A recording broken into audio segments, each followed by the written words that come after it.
পশুদের রাজা সিংহ। যেমনি বিরাট তার চেহারা, তেমনি তার গর্জন।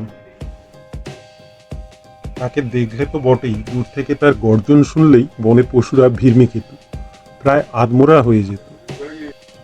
এক শেয়াল এমন এক বনে বাস করত, যেখানে কোনো সিংহ ছিল না।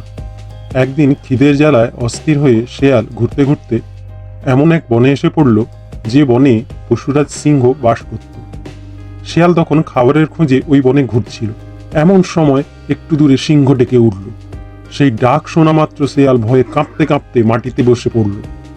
একটু পরে সিংহ যখন তার সামনে হাজির, তখন শেয়াল তার ভয়ঙ্কর চেহারা দেখে ভয়ে অজ্ঞানী হয়ে গেল। এরপর শেয়াল আর একদিন সেই বনে এসে আবার সিংহের দেখা পেল। এবার ভয় যে তার না করলো তা নয়, তবে আগের বারের মতো অজ্ঞান আর হলো না, বরং কিছুক্ষণ তার দিকে চেয়ে রইল। হ্যাঁ, বিরাট চেহারাই বটে, তবে আমারই মতো পশু ছাড়া এ আর কিছুই তো নয়। আমার তো সেদিন খেয়ে ফেলেনি, এই ভেবে শেয়াল তাকে দেখে আর পালালো না। এর পরের বার বনে এসে সিংহের সঙ্গে যখন তার দেখা হলো, তখন তাকে দেখে ভয়ে যে তার একেবারেই করলো তা নয়, তবু বাইরের ভয়ের কিছু না দেখিয়ে তার সামনে দিয়ে স্বচ্ছন্দে চলে গেল।